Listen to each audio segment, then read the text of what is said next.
suspects, among others, were thrown out following a petition by the opposition CORD and a human rights lobby which argued that they trample on the rights of Kenyans. The court's decision is a significant blow to the president, who marshaled MPs to pass the law and trumpeted it as a key plank of the government's war against terror. The controversial security bill and its consequent signing into law by President Uhuru Kenyatta was the subject of the ruling by the 5-judge bench of the High Court after a petition was filed by CORD. Section by section, the judges made their verdict known on the controversial aspects of the law, and in their ruling, 10 sections of the Security Act were found to be unconstitutional. In the fight against terrorism, there is absolute need to balance the right to information with the commensurate duty to ensure that terrorists do not use media reports to achieve their deadly ends. The state has to be innovative in fighting terrorists, but within the framework of the Constitution and particularly Bill of Rights. The judges nullified Section 12 of the Act, which violates freedom of expression by, among other things, penalizing journalists for publishing or broadcasting information prejudicial to investigations or security operations without the authority of the police. The media must also be careful not to give solace and comfort to terrorists by publication of images that may be taken to glorify and give impetus to acts of terrorism. It was basically targeting journalists and the media as a whole.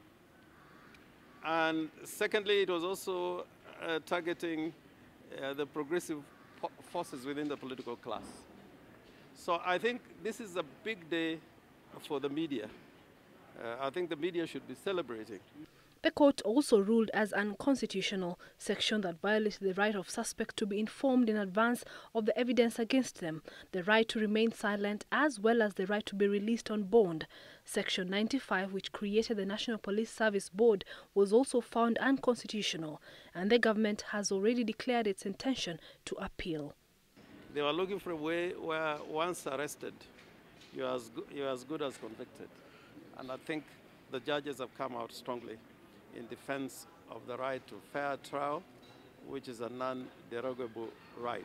We want to tell them, let them come along, we are ready for them, and we'll meet them in the next court. An attempt by the government to stay the orders of the court, which in essence would have provided an opportunity to implement the law, flopped. The nullification of these sections presents a significant win for CORD, which accuses President Uhuru Kenyatta of returning the country to the dark days of suppression of dissent. Members of the National Assembly are headed to the Court of Appeal to contest last Friday's High Court ruling declaring the Constituency Development Act 2013 unconstitutional. The lawmakers are also planning to engineer constitutional amendments to entrench the multi-billion shillings kitty in the Constitution. The civil society's consortium that challenged the constitutionality of a CDF insists that MPs have no option but to respect the ruling that gave MPs 12 months to suitably amend the Act. Members of Parliament seem to have temporarily shelved their political differences to confront a perceived common enemy, last Friday's High Court ruling that declared the Constituency Development Act unconstitutional and invalid, though Judges Isaac Lenaola Mumbingugi and David Majanja suspended the Act's invalidity for 12 months. Its consequence is that members of Parliament have lost control of the over 30 billion shillings disbursed annually. We believe in due process of the law, and we shall appeal the ruling of the High Court. But even as the lawmakers prepare for a fresh legal showdown at the Court of Appeal, the civil societies group that challenged the constitutionality of the CDF Act insists that members of Parliament are fighting a lost cause. If the appeal will be there, because an appeal is not a one-sided show. The very resistance or the very able submissions that were put at the High Court would still be put at the Court of Appeal. The MPs are also planning to amend the Constitution to entrench the CDF kitty in the country's supreme law, but such amendments must be sanctioned by Kenyans through a referendum. CDF does not belong to members of Parliament. CDF belongs to the people of Kenya. If, for example, you amend the Constitution so that you entrench CDF in the Constitution, you will definitely alter the doctrine of separation of powers, in that the Constitution will be saying that now a member of Parliament can play the role of policy formulation, the role of legislation, and oversight at the same time. which the current constitution does not allow. In line with the High Court ruling, all devolved funds, including CDF, must be channeled through the county governments and managed by the county executive headed by the governors. Do you know why there are more than 1,000 teachers today who don't want to go back to Northeastern? And 10 years ago, there was no need for such teachers to go to Northeastern. It is because of what CDF has done in Northeastern. So that is because of CDF. The schools which have been built, generated by CDF. You cannot tie development to emotions. That CDF has been doing a lot of good work. It has done A, B, C, D. If it has been doing it in the wrong, under the wrong law, the CDF Act 2013, it is wrong. The Constituency's Development Fund was established in 2003, and so far over 150 billion shillings has been disbursed to the constituencies. Francis Gashuri, Public First News, online edition. At least 1.6 Kenyans are facing an acute food shortage. Cabinet Secretary for Devolution and Planning, Anne Waiguru, is attributing the situation to poor rainfall and crop failure. Counties in arid and semi-arid areas are hardest hit, as Patrick Igunza reports. About a fortnight ago, Citizen Television warned of looming food security threats arising from crop failure.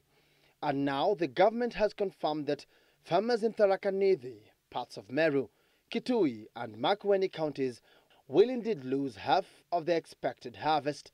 In marginal areas, poor rainfall during the critical stage of crop development caused over 50% of the crop failure. A situation that's rendering 1.63 million Kenyans food insecure and in need of assistance over the next 6 months. There are varying degrees of drought stress in the ASAL counties, but emergency conditions have not yet been reached, largely due to the interventions from the national government and other stakeholders. Most affected areas include Mandera, Garissa, Isiolo, Wajir and parts of Tana River counties, which recorded extremely poor rainfall. Stop-gap measures now include the continuation of relief food distribution, cash transfers and supply of subsidized maize through government silos. The Ministry of Agriculture, Livestock and Fisheries will ensure that all NCPB stores in ASAL areas are stocked with maize, and they have confirmed that as of today, all the NCPB stores in the ASAL areas have been stocked with maize. Situation is further compounded by water shortage and emergence of unknown animal diseases. A woman accused of killing 3 children in Korogosho slums last week will be detained in hospital for 1 month awaiting a mental examination. The Nairobi Principal Magistrates Court yesterday heard that doctors at Mathare National and Referral Hospital require 30 days to conduct medical examinations and establish whether Catherine Muthoni is fit to stand trial. In the case that shocked the nation, the 20-year-old mother is accused of killing her son before turning on 2 other children. Principal Magistrate Eunice Nyotu ordered that the case be mentioned on March 23rd.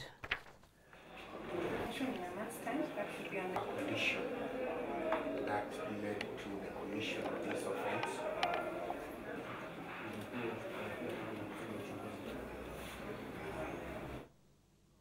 Uncertainty reigns over the government's directive capping school fees in secondary schools. Many parents say the schools that charged more than the fees recommended by Education Secretary Jacob Kaimenyi are yet to communicate on the action they intend to take to reimburse the extra amounts. Schools are otherwise expected to roll over the extra cash to the next term.